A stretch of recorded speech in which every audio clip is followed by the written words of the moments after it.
My top 5 actually would most powerful temporarily offensive create a spells gap in part to drop your flames rankings to in the allow comments. safe passage through. The reason I rank this higher than the other two is because it can be controlled in a quick offensive manner.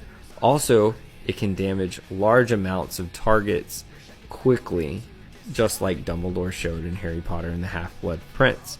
A quote from that book is as follows: "But then, through the darkness, fire erupted, crimson and gold, a ring of fire that surrounded the rock so that the Inferi holding Harry so tightly stumbled and faltered. Dumbledore was on his feet again, pale as any of the surrounding Inferi, but taller than any two, the fire dancing in his eyes. His wand was raised like a torch. From its tip emanated the flames, like a vast lasso encircling them all with warmth." Number 2, Fiendfire. Fiendfire was a curse that produced enchanted flames of immense size and heat that were capable of destroying nearly anything in its path. This would take the form of gigantic fiery beasts such as serpents, chimeras, dragons, birds of prey that seek out living targets.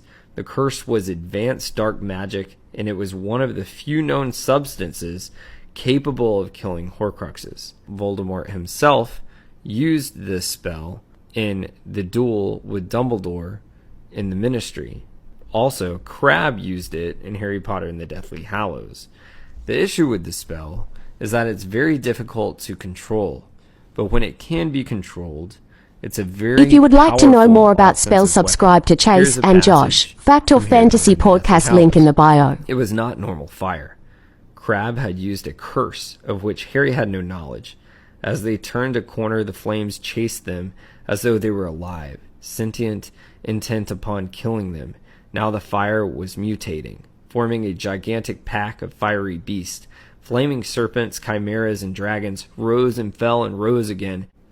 For that reason, and how much of a mass area it can attack, Fiendfire I put as number 2. Number 1, Protego Diabolica. Protego Diabolica was an incantation of a powerful dark charm that allowed the user to create a protective ring of black fire around them that completely incinerated enemies of the caster who came into contact with it, while leaving their allies unharmed. It's similar to Fiendfire, but it is a different spell. Actually, you can see this spell performed by Gellert Grindelwald in The Crimes Against Grindelwald. Why this is also so powerful is it can be controlled. It can be used like a weapon.